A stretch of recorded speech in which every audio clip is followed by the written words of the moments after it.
पाडा की पाडा जरांगे नावाचं माकड येवल्यामध्ये 2-2, 3-3 दिवस मुक्काम केला आणि छगन भुजबळांना पाडणारच म्हणला. छगन भुजबळ त्याचे बाप ठरले.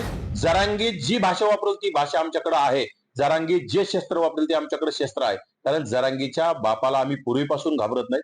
जरांगे कोण आहे, काय आहे, त्याची लायकी काय आहे, त्याची पात्रता काय आम्हाला सगळं माहिती आहे. आणि जरांगे नाव हे संपलेले आहे. जरांगे नावाचा माणूस संपलेला आहे. जरांगेनी आता विनाकारण भुंकायचं काम करू नये. जरांगेचं अस्तित्व संपलेलं आहे. जरांगेला जागा ओबीसीनं दाखवून दिली. परंतु धनंजय मुंडे असतील, छगन भुजबळ साहेब असतील, देवेंद्र फडणवीस असतील, पंकजाताई हे सगळे जरांगेला बाप ठरले. गोपीनाथरावजी मुंडे साहेबांच्या कार्याला सलाम करून त्यांनी पंकजाताईला सुद्धा मुख्यमंत्री केलं पाहिजे आणि दुसऱ्या पक्षाला द्यायचं म्हणलं तर भुजबळ साहेबाला दिलं पाहिजे. मनोज जरांगे पाटील यांनी आता नुकतीच घोषणा केलेली आहे की सरकार ज्या दिवशी स्थापन होईल त्यानंतर मात्र मी पुन्हा एकदा आंतरवाले सारखी या ठिकाणी उपोषणला बसणार आहे. ह्या वेळेस ते जे उपोषण जे आहे ते 7वं उपोषण राहील. मागे 6 वेळेस त्यांनी उपोषण केलेले आहेत. मात्र आता पुन्हा एकदा 7व्यांदा ते उपोषण करणार आणि हे उपोषण जे आहे ते आता साखळी उपोषण आहे. त्यामुळे आता त्यांच्यासोबत जे आहेत मराठा बांधव जे मोठ्या संख्येने येणार असल्याचे त्यांनी सांगितले. जवळपास लाखभर लोक त्यांच्यासोबत मराठा बांधव जे आहेत त्यांच्यासोबत उपोषणाला बसणार असल्याची त्यांनी घोषणा केलेली आहे. माझ्यासोबत ओबीसी नेते नवनाथ वाघमारे आहेत. आपण त्याच्याशी चर्चा करणार आहोत. आपण मला सांगा, पुन्हा एकदा जरांगे पाटील यांनी सरकार स्थापन झाल्यानंतर जानेवारी महिन्यात किंवा लगेच ते उपोषणाला सुरुवात करणार आहेत. काय सांगाल तुम्ही? हे बघा, जरांगे नावाचा माणूस संपलेला आहे. जरांगेनी आता विनाकारण भुंकायचं काम करू नये. जरांगेचं अस्तित्व संपलेलं आहे. जरांगेला जागा ओबीसीनं दाखवून दिली. जरांगेनी कुठतरी मराठा समाजाला खोटं बोलण्याचं काम करतो. जरांगे कुठतरी 200 पेक्षा जास्त आमदार आले म्हणून सांगतो. खरं तर 112 आमदार आलेले असताना सुद्धा जरांगे आमचे इतके आले तितके आले. जरांगे आजपर्यंत गरीब मराठ्यांना फसवत आलाय आणि गरीब मराठ्यांना या गोष्टी कळायला लागल्यात. खरंच जरांगेने आता साखळी म्हणतो, सामूहिक म्हणतोय, कोणतं उपोषण करावं त्यांनी बिंदास करावं आंतरवाली सराटीत. परंतु आम्ही सुद्धा जशास तसं उत्तर देणार आहोत. जरांगेच्या बापाची आंतरवाली सराटी नाही. आम्ही सुद्धा आता आंतरवाली सराटीत, आता पूर्वी काही मंडळी आमची अलीकडे बसली असेल, काही वडीगोदरीत बसली असेल, परंतु आता जरांगेच्या पॅन्डॉलला शेजारी पॅन्डॉल असणार आहे आमचा. आम्ही सुद्धा त्यांनी साखळी उपोषण केलं तर आम्ही साखळी उपोषण करू ओबीसीचं. कारण जरांगेला ओबीसीचं अस्तित्व संपवायचंय. ओबीसीचं आरक्षण संपवण्यासाठी जरांगेचा घाट आहे आणि आम्हाला आमचं आरक्षण टिकवायचंय. त्यासाठी आमचा समाज आमच्या सोबत आहे. आमचा समाज सुद्धा आमच्या सोबत राहील आणि आम्ही आंतरवाली सराटीत अगदी जरांगेच्या पॅन्डॉलला शेजारी पॅन्डॉल टाकून आम्ही सुद्धा उपोषण करणार आहोत. सरकारने दोघाला परमिशन दिली पाहिजे आणि दोघांचंही आंदोलन तिथं आम्ही लोकशाही मार्गाने करू. जरांगेला झुंडशाही जर करायची असेल तर आमच्यात सुद्धा आम्ही बांगड्या भरलेल्या आहेत. आम्ही सुद्धा झुंडशाही करू शकतो. जरांगे जी भाषा वापरेल ती भाषा आमच्याकडे आहे.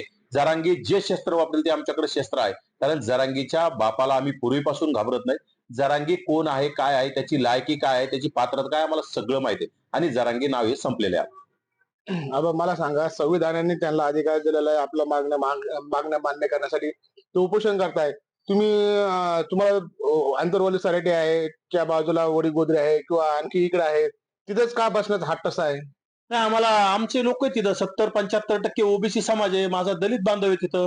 त्यामुळे आमचे लोक आहेत ना तिथं. आमच्या लोकांना त्याच्या उपोषणाचा त्रास होतो. त्यामुळे आमचं उपोषण बी तिथंच झालं पाहिजे. आमच्या लोकांना तिथं जर आम्ही आंतरवाली सराटीत उपोषण केलं तर नक्कीच आमच्या 70-75-80% असणाऱ्या आमच्या दलित, मुस्लिम, ओबीसी जो समाज बांधव असेल त्यांना सर्वांना आनंदच होईल आणि तो समाज कुठतरी आमच्या पाठीशी खंबीर उभा राहील आणि समाजाला कुठतरी त्याचा एक म्हणजे उत्साह निर्माण होईल. त्यासाठी आमच्या समाजाच्या मनातील आंतरवाली सराटीतील समाजाच्या मनातील दडपण काढण्यासाठी आता जरांगीच्या पॅन्डॉलच्या शेजारी जरांगीच्या मंडपच्या शेजारीच आम्हाला उपोषण करायचं.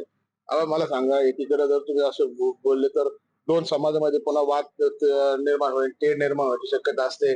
त्यामुळे तुम्हालाही संविधानाने अधिकार दिलेला आहे. मात्र जरांगे पाटील आंतरवादी सराटी देत असेल, तुम्ही जालन्यात करा किंवा आंतरवादीमध्ये करा.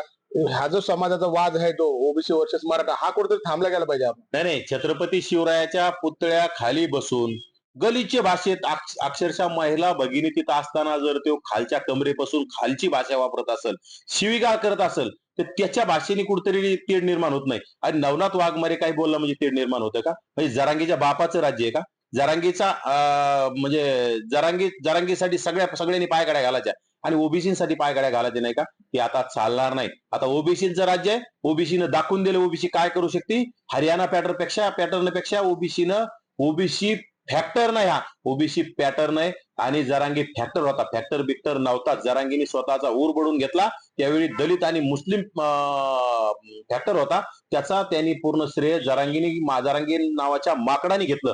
आणि आता हे फॅक्टर बिक्टर नाही, आता ओबीसीचा पॅटर्न आहे. आणि त्याला आम्ही येणाऱ्या काळात ओबीसी पॅटर्न काय ते दाखवून देऊ. मला सांगा, तुम्ही म्हणताय ओबीसी एकत्र झाला त्यामुळं हे सत्ता परिवर्तन झालेलं आहे.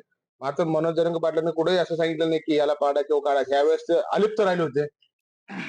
अहो, पाडा की पाडा जरांगे नावाचं माकड येवल्यामध्ये 2-2, 3-3 दिवस मुक्काम केला आणि छगन भुजबळांना पाडणारच म्हणला. छगन भुजबळ त्याचे बाप ठरले. आणि जरांगे काय बोलतो मी म्हणलो नाही. जरांगे रात्री जाऊन फिरून येतो. रात्री धनंजय मुंडेसाठी प्रयत्न केले पाडण्यासाठी. परंतु धनंजय मुंडे असतील, छगन भुजबळ साहेब असतील, देवेंद्र फडणवीस असतील, पंकजाताई, हे सगळे जरांगेला बाप ठरले.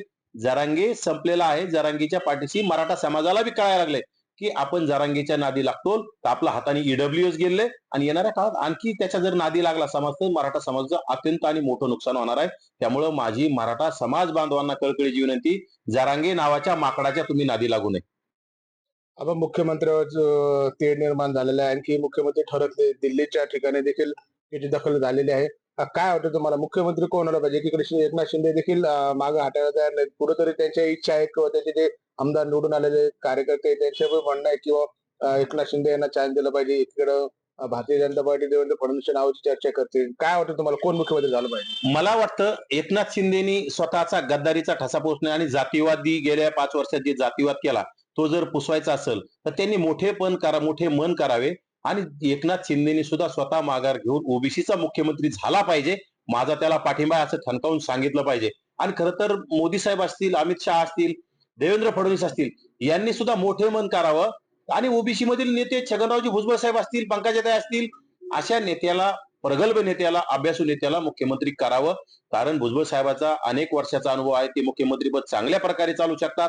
आणि पंकजाताई तर लोकनेत्याची लेक आहे. आणि एक उत्कृष्ट महिला मुख्यमंत्री याच्या पूर्वी कोणी झालं नसेल आणि यानंतर बी महिला मुख्यमंत्री त्यांच्यासारखं उत्कृष्ट कोणी होणार नाही. त्यामुळे गोपीनाथरावांच्या जे गोपीनाथरावांनी भाजप वाढण्याचं काम केलं, गोपीनाथरावजी मुंडे साहेबांच्या कार्याला सलाम करून त्यांनी पंकजाताईला सुद्धा मुख्यमंत्री केलं पाहिजे. आणि दुसऱ्या पक्षाला द्यायचं म्हणलं तर भुजबळ साहेबाला दिलं पाहिजे. आणि त्यासाठी एकनाथ शिंदे असतील, देवेंद्र फडणवीस यांनी मोठे मन करावं आणि ओबीसीला मुख्यमंत्री करावं. ते नवनाथ वाघमारे यांनी सांगितले की मनोज जरंगे पाटील ज्या ठिकाणी आंतरवाली सराटीमध्ये उपोषण करणार त्या ठिकाणी मात्र आम्ही त्यांच्या बाजूला पॅन्डेल टाकून आम्ही तिथे उपोषण करून उपोषण करणार आहोत. एकीकडे मनोज जरंगे पाटील एक मराठा समाजाला आरक्षण मिळावं यासाठी उपोषण करतात, तर दुसरीकडे ओबीसी नेते नवनाथ वाघमारे हे म्हणतात की आम्हाला आमचं ओबीसीचं आरक्षण टिकवायचं यासाठी ते आंदोलन करणार आहेत. तर आपण जर पाहिलं तर मुख्यमंत्री देखील जो काय अजून तेरा अजून सुटलेला नाही, तर त्यांचं असं म्हणणं आहे की ओबीसी मधूनच मुख्यमंत्री ठरला गेला पाहिजे. एकीकडे पंकजा मुंडे यांचे नाव सांगितलं तर दुसरीकडे छगन भुजबळ यांचे देखील नाव घेतलं. मात्र येणाऱ्या काळामध्ये भारतीय जनता पार्टी आणि दिल्लीचे जे शीर्ष नेतृत्व आहे ते आता कोणाचं नाव मुख्यमंत्रीसाठी घेतात हे देखील येणारा काळ ठरेल. संजय आहेर, महाराष्ट्र टाइम्स, जालना.